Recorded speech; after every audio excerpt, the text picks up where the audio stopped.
Aquí estamos observando la carótida externa. La arteria carótida externa, ¿dónde se origina? Se origina como rama terminal de la arteria carótida común, a nivel del borde superior del cartílago tiroides. De aquí va a ascender y va a terminar a nivel del cóndilo de la mandíbula, originando dos ramas terminales que son la arteria maxilar y la temporal superficial. Nosotros en su trayecto vemos cómo se va a ir relacionando con algunas regiones, como sería el triángulo carotídeo, ¿verdad? Así como también el diafragma estíleo. Esto vamos a ir mirando.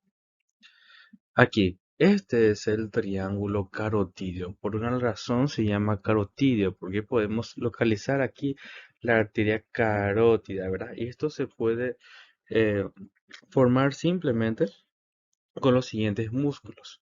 Tenemos aquí el esternocleidomastoideo, el vientre superior el homoyoideo y el vientre posterior el digástrico. Nosotros delimitamos estos músculos y se va a formar un triángulo que es el triángulo carotídeo. Como contenido, el principal sería la presencia de la carótida externa, como dijimos. Bueno, acá es solamente un pequeño de lógica. Tenemos la bifurcación de la carótida a este nivel. Entonces, vamos a tener que viene la carótida común y origina la carótida interna que hacia atrás y la carótida externa. Entonces, en el triángulo carotídeo tendríamos la carótida común y sus ramificaciones que serían carótida externa y carótida interna. Muy bien, entonces aquí ya estamos completando el contenido, ¿verdad? Que siempre encontramos con la arteria carótida común, ¿verdad? Aquí va a llegar una vena, que es la vena yugular interna, que también encontraremos en este triángulo carotídeo, y que siempre se encuentra con ellos también un nervio, ¿verdad? Entre medio de ellos, que es el nervio vago, nervio vago. Entonces también va a formar parte de lo que sería nuestro triángulo carotídeo. Y aquí va a cruzar en forma horizontal otro nervio que es el hipogloso. Y del hipogloso sabemos que nace una pequeña ramificación que no posee fibras nerviosas del hipogloso, que es el asa cervical, también llamado asa del hipogloso.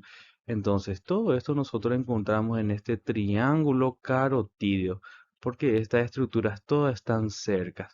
Aquí nosotros vamos a encontrar nuestro hipogloso llegando, ¿verdad? Hacia la parte anterior y va a originar una pequeña rama que se relaciona con la vena yugular interna, que es el asa del hipogloso. Todas estas estructuras entonces encontramos en el triángulo carotídeo. Aquí tenemos el triángulo de Faraveo. Este triángulo, ¿se recuerdan que hace rato estábamos viendo el triángulo carotídeo, ¿verdad? Que estaba formado por músculos, como el vientre posterior el digástrico, el esternocleidomastoideo, aquí el esternocleidomastoideo y el vientre superior del homoyoideo. Ahí teníamos nuestro triángulo carotídeo donde encontramos todas estas estructuras. Encontramos la vena yugular interna, encontramos el asa del hipogloso, el nervio hipogloso, la carótida común con sus bifurcaciones y algunas ramas de la carótida externa. Era el contenido de nuestro triángulo carotídeo. Y ahora estamos viendo el triángulo de Faraveo. Es un triángulo un poco más pequeño, ¿verdad? Un poco más pequeño que está por dentro del triángulo carotídeo. ¿Y cuáles van a ser sus límites? Sus límites son atrás la vena yugular interna, arriba el nervio hipogloso y hacia abajo el tronco tirolingo-faringo-facial. Ahí tenemos un pequeño triángulo que su contenido se limita más, porque es un triángulo más pequeño que nosotros estamos viendo aquí. Prácticamente estamos viendo la carótida externa y la carótida interna, ¿verdad? La bifurcación directamente, la carótida externa, la carótida interna. Algunas ramas de la carótida externa podemos observar las ramas anteriores, ¿verdad? También que estamos viendo el asa del hipogloso que está dentro del triángulo y el nervio laringio superior, que es este nervio laringio superior. Este sería el más difícil de recordar. Entonces, en este triángulo de Faraveu, que es un nombre bastante extenso, ¿verdad? Tenemos arriba el nervio hipogloso, atrás la vena yugular interna, abajo la vena facial.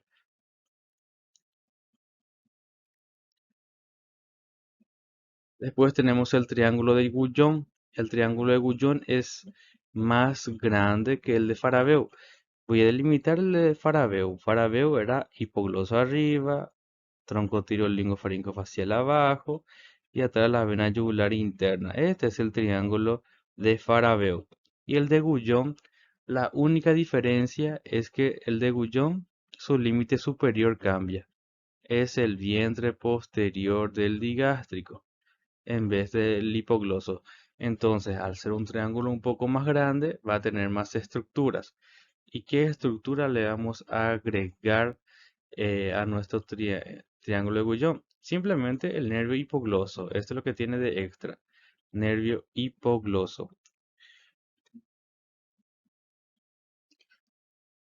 Después hay algo que tienen que recordar que es el diafragma estíleo. ¿Por qué diafragma estíleo o ramillete de Riolano también se llama? Y tienen que recordar el epónimo. Ramillete de Riolano que se inserta en la apófisis estiloides del hueso temporal. Bueno, aquí se insertan tres músculos. El estiloioideo, el estilogloso y el estilofaringeo. Y también hay dos ligamentos, el estiloioideo y el estilomandibular. Ellos en conjunto forman el diafragma estíleo. ¿Por qué se llama así? Porque es como un cierre a este nivel. Ustedes todavía no vieron, pero en el tórax y entre el tórax y el abdomen hay un músculo que está tapando prácticamente aquí, que es el diafragma. Y eso se encarga de separar tórax y abdomen. Bueno, y aquí más o menos así funciona estos músculos. El ramillete de Riolano funciona así. Es como si estuviese tapando, separando, ¿verdad? Esta región inferior de la superior. Lo que sí es que la arteria carótida externa atraviesa el diafragma estíleo. ¿Entre qué músculo se va a encontrar? Entre el estiloioideo y el estilogloso.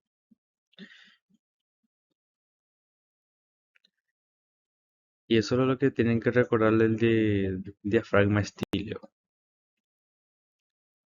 Bueno, la celda parótida va a ser un lugar donde está nuestra glándula parótida. Y aquí la arteria carótida externa vamos a ver que va a originar su última rama colateral, que es esta.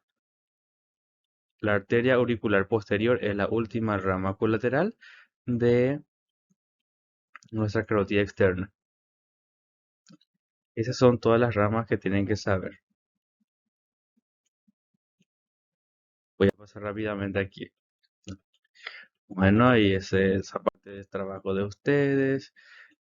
Bueno, la tiroidea superior que tienen que recordar, localizar y saber que se dirige hacia la tiroides, ¿verdad? Y que termina en tres arterias. El glandular anterior, lateral y posterior, que no vemos aquí. Y que tiene una rama colateral que va a ser la laringea superior. Y otra rama colateral que es la rama cricotiroidea. Entonces, ¿cómo se vasculariza la laringe? Aquí ya estamos observando que a través de la arteria laringea superior y rama cricotiroidea que proviene de la arteria tiroidea superior.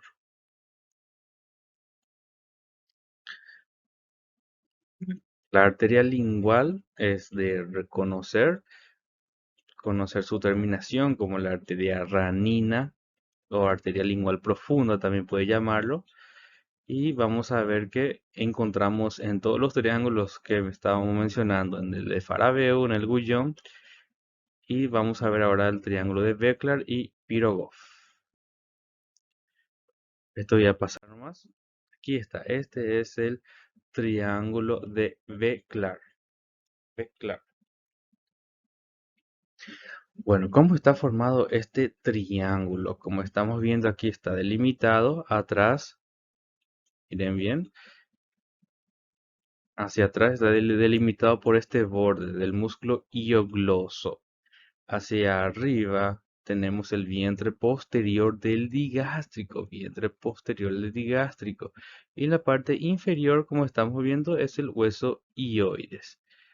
Muy bien, este triángulo nos ayuda a identificar, a localizar a dos estructuras, que son el nervio hipogloso, que está pasando por aquí, el nervio hipogloso, y la arteria lingual, que está en forma profunda. Entonces nosotros localizamos aquí el hueso hioides, el vientre posterior, el digástrico y el músculo hiogloso. Vamos a localizar el nervio hipogloso y la arteria lingual. Después tenemos otro triángulo que es el del Pirogov. Pirogov. Su mnemotecnia es tímido. ¿Por qué? Porque sus límites son los siguientes. El límite inferior sería el tendón intermedio, como estamos viendo, ¿verdad? Y su límite anterior sería el miloioideo. Y finalmente su límite superior es 12. ¿Por qué 12? Porque el par craneal número 12 es el hipogloso, ¿verdad? Entonces, el 2 sería de número 12 por el par craneal 12, que es el hipogloso como límite superior. Y así se forma un triángulo que es de Pirogov. Para no confundir con el Beklar, aquí voy a dibujar el de Beklar. Aquí. Muy bien, este es de Beklar, triángulo de Beklar. Y aquí triángulo de Pirogov. Pirogov empieza con P, ¿verdad? Como el hipogloso. El hipogloso sabemos bien que es el límite superior. Entonces tiene una P. El triángulo Pirogov es donde está el nervio hipogloso como límite. El triángulo de V-Clart va a ser donde encontramos de contenido a la arteria lingual y al nervio hipogloso.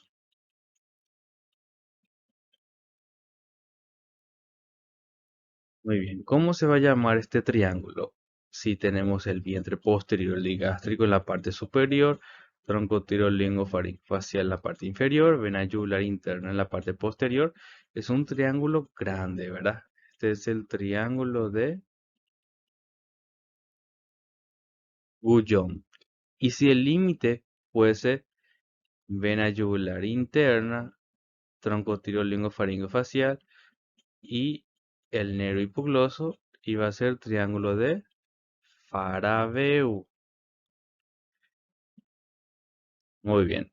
Si el triángulo fuese delimitado por el músculo hiogloso atrás, el tendón intermedio arriba y abajo el hueso hioides, sería el triángulo de Veclard, donde tenemos de contenido aquí la arteria lingual y el nervio hipogloso. Si el triángulo fuese a este nivel,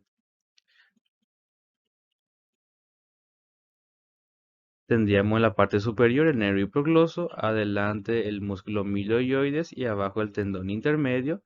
Este sería el triángulo de Pirogov, donde el contenido es la arteria lingual. Entonces son estos nuestros triángulos que tenemos que recordar. Y si nosotros aquí ampliamos un poquito más, aquí voy a dibujar en color negro.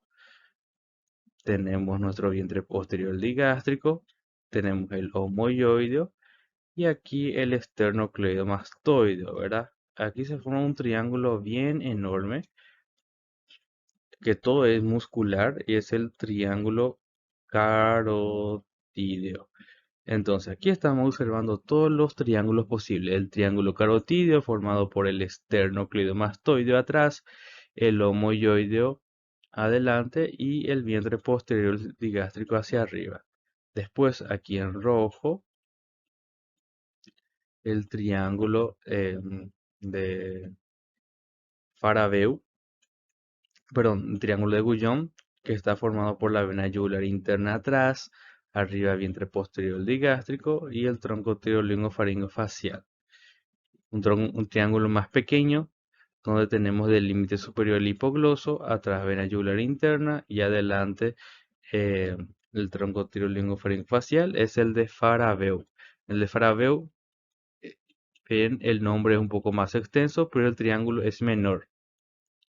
El de Becklar, perdón, el de Guyon, perdón, es más pequeño el nombre, pero el triángulo es mayor. Ahora, el de Becklar, como vemos, atrás el músculo yogloso, arriba el vientre posterior digástrico y abajo el hueso yoides, es el de Becklar. Y el de Pirogov es el límite superior hipogloso, adelante músculo miloyoides y abajo el tendón intermedio, Pirogov. Son esos triángulos que tenemos que recordar bien. Bueno, y de tarea hay un triángulo que se forma entre los fascículos, del esternocleidomastoideo. Si no recuerdo mal, es el triángulo de Sedilot. Tienen que recordar para qué es importante este triángulo.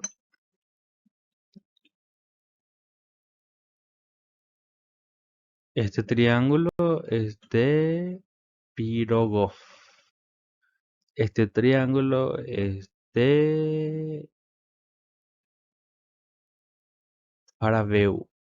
Este triángulo es de Peclar.